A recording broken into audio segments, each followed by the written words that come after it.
Hello and welcome to this tutorial on flipbook sprite animations. Here we're gonna take the controller that we programmed the last time and add some animations to it. We have an idle animation, a walk animation, and a jump animation. These are all flipbook animations, so it's just a list of sprites that is cycled through at a certain speed, and once we are at the end of the list, we're gonna start back at the top. There is two main ways to achieve an animation in Unity. The first would be to use Unity's given animation controller system called Mechanim. Mechanim is essentially a state machine system where each animation is a different state. So if I go and create a new state here in the animator software, this state would have a motion attached. The motion would be a file containing information of the animation to be played, and I can create transitions between these. So the transition would have some kind of condition which transitions from one state to another. For example, we are grounded, so now we go to the idle animation state and play the idle animation. This is great for all kinds of animations which are using bone-based models.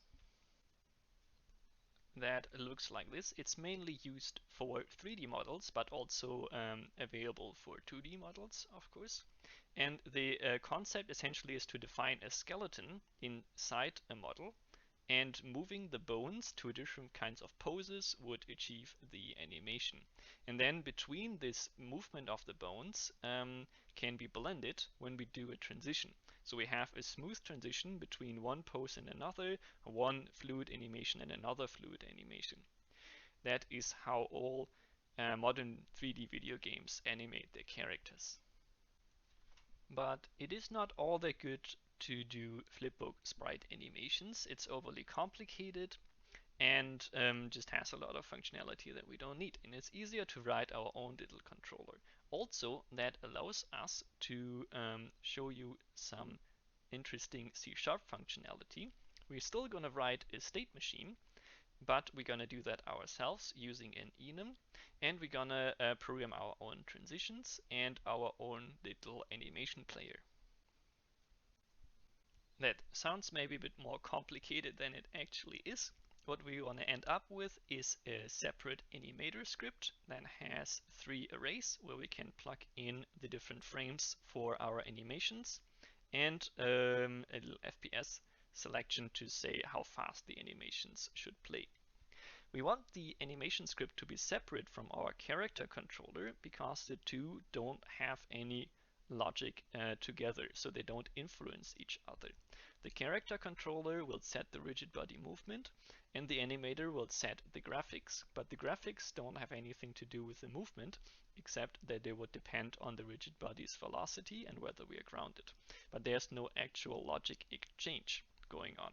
And that is why we want this to be a separate script. Also, this makes it more reusable for other kind of circumstances. So in case we, for example, have a different kind of controller script, but we still want the same animator logic, we can simply reuse our animator 2D script for that. Great, let's get started by making a new script. We call that animator 2D. And here I will first get rid of this annoying standard comments and create our fields. We need a float that we call animation FPS.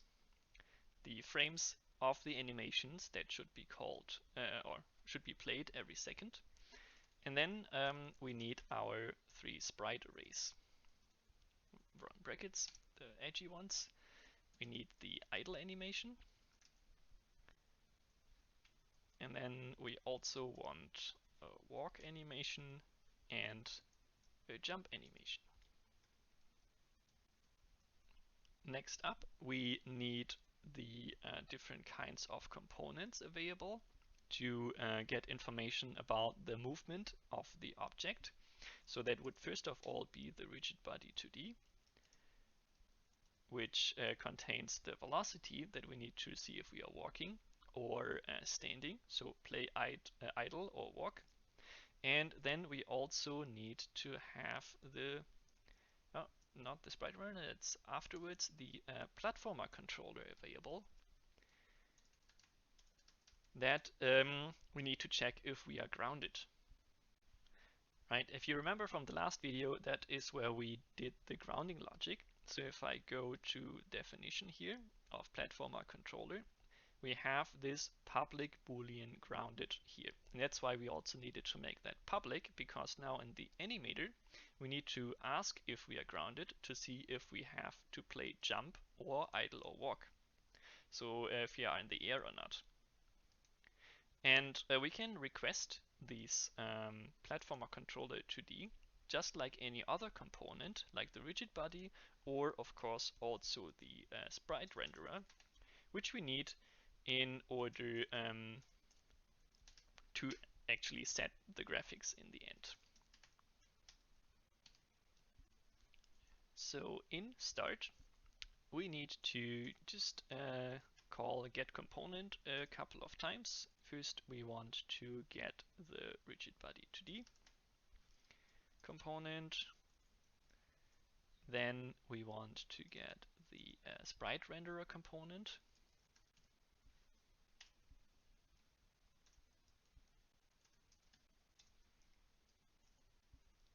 And of course, lastly, also our platformer controller component.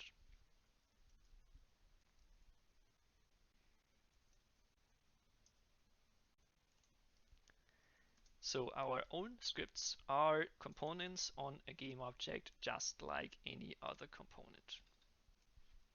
Let's now start by programming just a simple looped flipbook animation. So we're just gonna play back idle. And for that, we need a few more fields. First of all, we need to know how long it has been since the last frame has been played. For that, we're gonna implement a frame timer. And we also need to know at which frame we are currently at. So which of the images is showing. We call that the frame index. And then in update, we can write a simple timer.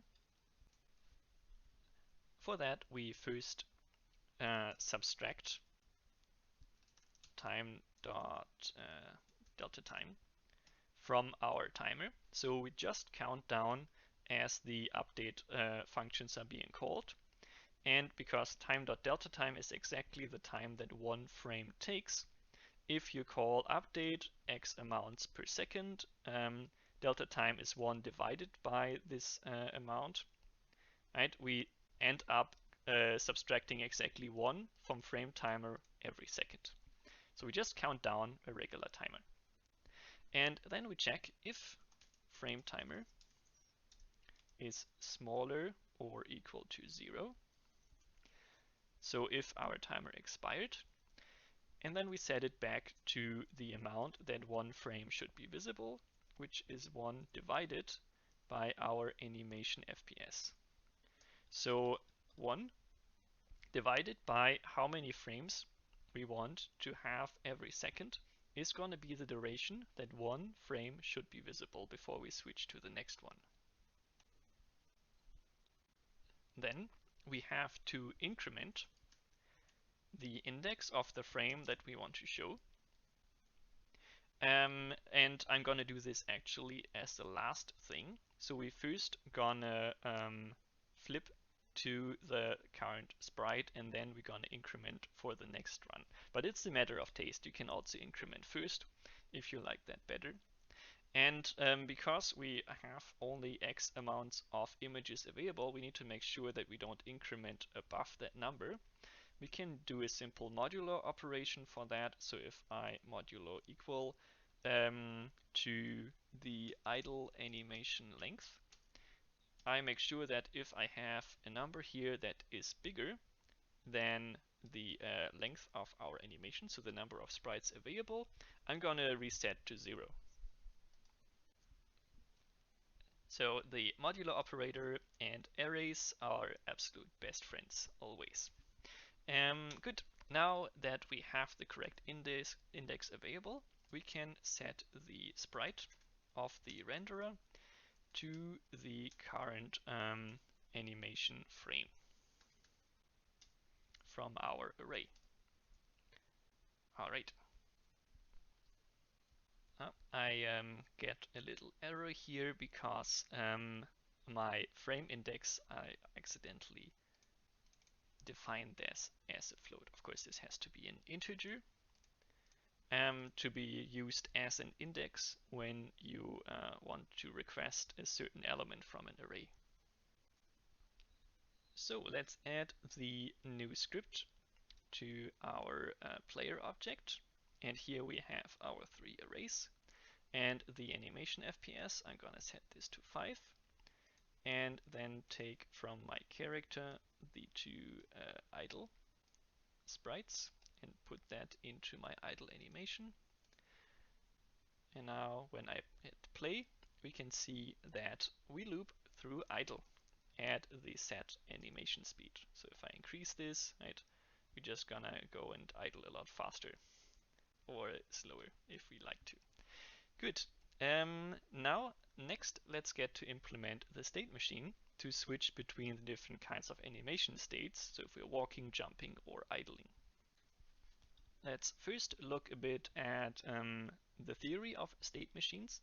We also call that finite state machines if there's only one state active at the time.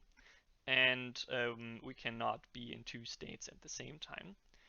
So a state machine exists out of three components. We have the states that are currently active. We have transitions to move between one state and another. And we have events which trigger those transitions. So in this example, the states would be on or off. And the button click event would transition to off if we are on and to on if we are off. You can model all kinds of things as state machines. For example, the basic life cycle of a game. If we are in the running state and we hit pause, we go to the pause state and then we click resume, we go back to the running state, and if we die, we go to game over, and restart would go back to running. This also works for simple enemy AIs that are often modeled as state machines. For example, here we have the patrolled state. The player on side event would transition us to the chase state, where the AI would go and do its chase behavior. Then when we're close enough, we go to the shooting behavior and execute the shooting actions. And if we either die or kill the player, the AI would go back to the patrol behavior, the patrol state. So each of these states would have some kind of behaviors attached which are executed while we are in the states. And this allows for a quite nice structure of the code and structure of simple behavior. And I say simple behavior because anything more complex than a simple set of defined states would require a more advanced algorithms. But for our nice little animation controller, a state machine is exactly the right tool to use. We also don't want to overdo it here and over-engineer it. We're gonna keep it simple and actually skip the transitions and events in their abstract form. But we're gonna implement our states. For that, we're gonna use an enum, which is sort of a set of custom values that you can define. So in our animation state enum, we're gonna have the value idle, walk, and jump. So the three different kinds of animations that we want to play. An enum is essentially a new type that you define that can only hold the three values now idle, walk, or jump. So we want to keep track of which state we are currently in. For this, we're gonna define a new variable of type animation state and just call that state. And this would be initial, of course, the value animation state idle. And then we need the functions to check which state we should be in, sort of our events, and we need a function to transition to that state, which will be our transition function. So let's go ahead and implement that. First, we want to know which state we transition to. So that would be the return type animation state. Animation state. There we go. And I just call that get animation state. And this function will let us know what the correct state to be in this current instance would be. And then we make a new function that we call transition to state, and we give a state here as parameter, and then this function would make sure that we are consistent in all of our settings and transition to the new state. Okay. One of the biggest advantages of this setup is that we don't have to write a whole bunch of if-else stuff in our update function to check which conditions are true and then which kind of logic should be executed, so which kind of animation should be played. And all of this logic is abstracted and moved away into these state machine functions. Alright, now let's first write the getAnimationState function. Here we need to do a few different checks. First, we want to check if we are not grounded. So if we are currently in the air. And if that is the case, we return the jump state, because that would be the correct state to be in. And then we need to check if we are currently moving. And we can do that by asking if rigid body velocity on the x-axis, so the horizontal velocity, is bigger than some small value.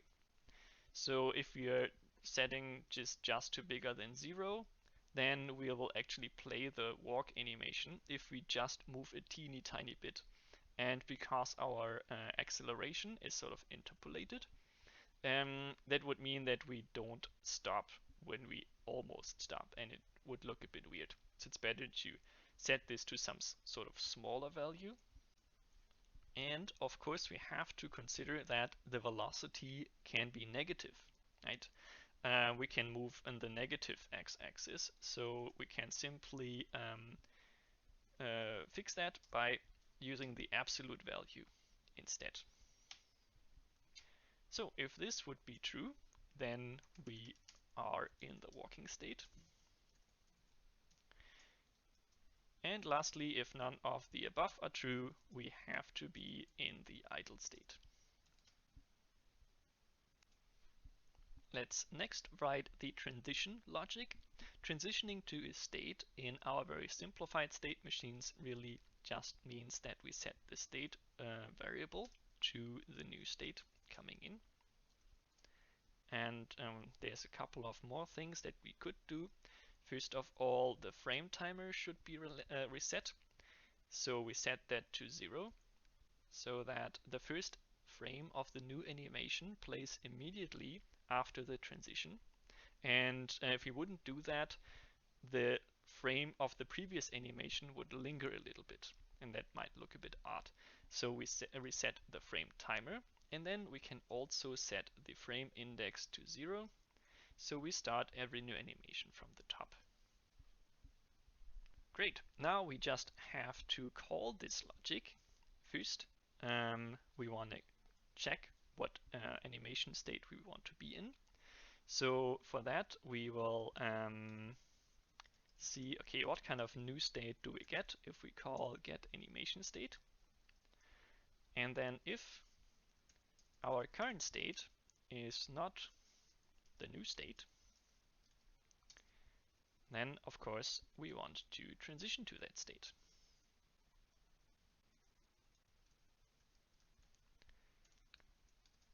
Okay, this is the basic state machine logic going. So the main difference between what we did and a regular state machine implementation is that instead of listening to events and reacting to them, we simply check in update every frame to what kind of new state we should transition to. But we have our transition logic and we have our state logic implemented. before we implement the animation logic to be linked to the state machine logic, let's check if our state machine actually works.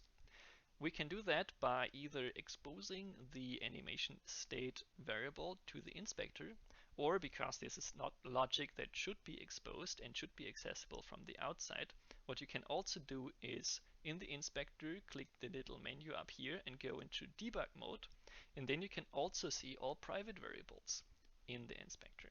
So for our animation player, that would be the state value here, and if I hit play, you can see currently it is in idle, but if I walk, it will switch to walk, and then if I jump, it will switch to jump. Okay, great. So our state machine works. So all that we have to do now is to assign the correct kind of animation or sprite array to the correct kind of state. So the correct sprite array would be used to play back our flipbook animation when we are in the respective state. For this we can use a dictionary that is the same in C# as a map in other languages, and it can hold information in key value pairs. So our key would be of type animation state and hold, of course, then the different kinds of animation states that we can have. And the values would be of type sprite arrays and hold a reference to these three arrays here. So we can map from a state directly to an array. To implement a new dictionary, you first have to make sure that you use the correct namespace collections generic. By default in Unity they are gonna be imported, but if you can't find the dictionary type, that is because you're not importing the namespace. Alright, now let's define a new dictionary that would take two generic types, our key type and our value type. The key type would be of animation state, and the value type would be of sprite array. There, let's call that the animation atlas. And then we have to assign a new value, which we're going to do in start. Here, animation atlas is a new dictionary. Really like auto completion here, it saves me a lot of typing. And then we have to put in the correct values. So animation atlas, and then we can use the add function here. We're going to use animation state idle and the idle animation, and that whole thing 3 times. For the walk state, we have the walk animation, and for the jump state, the jump animation. Now that we have the different animations associated with their respective state, in the update method we can simply extend the timer functionality a little bit to include that. So instead of using the idle animation array here, we simply request which kind of sprite array or sprite animation we should be using in our state. So our anim, that would be from the animation atlas, the current state. And here you can see a quirk of C#. You request any kind of values from arrays, but also from dictionaries and other type of collections with the same kind of syntax with these edgy brackets here. So instead of using a get function, something like that, we simply use the edgy bracket syntax to request the value that is associated with the key state. And then we use the anim local variable here to check for the length and the current frame. Okay, let's try this out. First, I have to assign the values for the walk and jump animation. A bit annoying here is that if I want to select multiple sprites and drag them in, the inspector window changes to that sprite. So instead, you can click the little lock icon up here, and that will lock the inspector view to the current selected game object. And now I can select multiple sprites like this and drag them in. and do the same for the jump animation. Great, now I'm done. So let's hit play and see if it works. There we go, I'm walking and jumping, and I play the correct kind of animations. Now if I walk backwards, I'm sort of moonwalking here, and that is because we don't have different kind of animation directions yet. By default, all of our sprites face into the right direction, and in order to flip them, we actually don't have to create new sprites and mirror them or do anything else like that. We just click this little flip X boolean here, and they will be mirrored. And of course, we can also do that in the code. So in our update function, we just have to set the value flip X of the renderer to the boolean of whether our velocity of the rigid body on the x-axis would be smaller than 0. So this is a boolean operation that returns us a boolean that we can immediately assign to flip x. Let's try this out.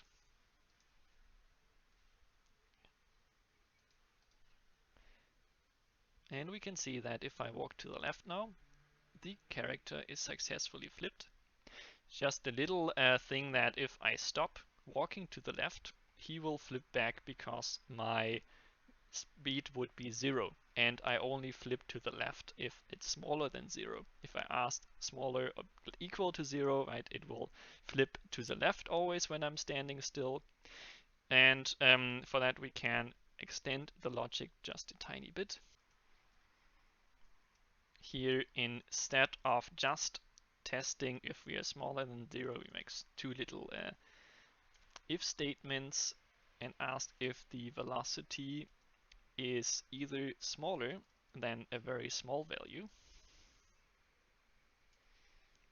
in which case we are moving to the left. So I would want the flip value to be true. And otherwise, if the velocity on the x-axis is bigger than a very small value, I want to flip back.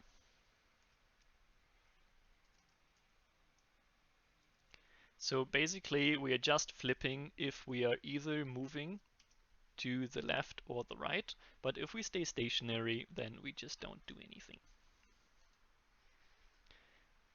All right. Oh, I have to restart. I got a bunch of errors because I was still in play mode while I was editing the script. And there we go. So now I can walk to the left, stop, and it will actually stay flipped. And this is it. Now we have our small state machine based sprite animation. Good. Now, lastly, I want to show you how this setup would look like if you would have used Mechanim and the animator system.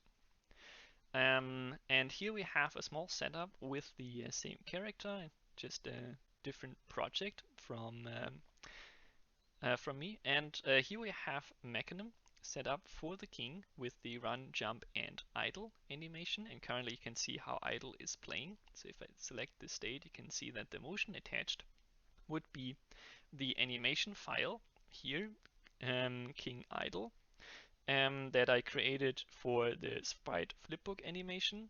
And if I go and walk around here now, you can see how the animation being played changes to a different kind of animation. And there's a little jump pre-animation, which is just a short clip that he does a little wiggle with his legs before he jumps, and then we have the air animation being played while we are not grounded. So this is how you would use Mechanim to play back the animations. You switch between the animations by setting different kinds of parameters for Mechanim in a script. So these parameters would control the transitions. For example, we have from the different states here to air, the different conditions that grounded would be false. So in any state here, whenever grounded is false, or except for jump because this is an automatic transition, but from idle to air, if grounded is false, we go to do this transition. And then idle, for example, the transition here would be happening if we are grounded and if our speed is less than 0.1, or if it's greater than 0.1, we transition to run. The king character then has an animator component attached to it with an animation controller set, which is the controller that you can see here with the different states and the animations set up. And when you have access to this animation controller in a script, or the animator in a script, you can set the parameters to cause the transitions like this. So we can set the boolean grounded to false, for example, when you have the different kinds of conditions for those variables, of course, correct set. And yeah, this is how you use Mechanim. It is relatively straightforward. It's just a bit cumbersome to set up all of the animations and all of the states. And for simple flipbook animations, I would recommend to write a small animator script ourselves. And for any kind of rigged mesh animations for 3D, the animator is of course a lot better. Now let's sum up what we learned. We have talked about how to do flipbook animations and how to implement a simple state machine based animator ourselves. Then we compared our own implementation and Unity's Mechanim system, concluded that for a flipbook sprite animation, a script implementation makes more sense, but for everything else, for any kind of more complex animation and character setup, Mechanim, of course, is the way to go. Then we learned what a state machine actually is and how you can implement a simple version using the enum for C#. So set up a basic enum and then a dictionary that maps whatever state we are to whatever animation we want to play back. And we implemented that using a simple transition in state checking algorithm.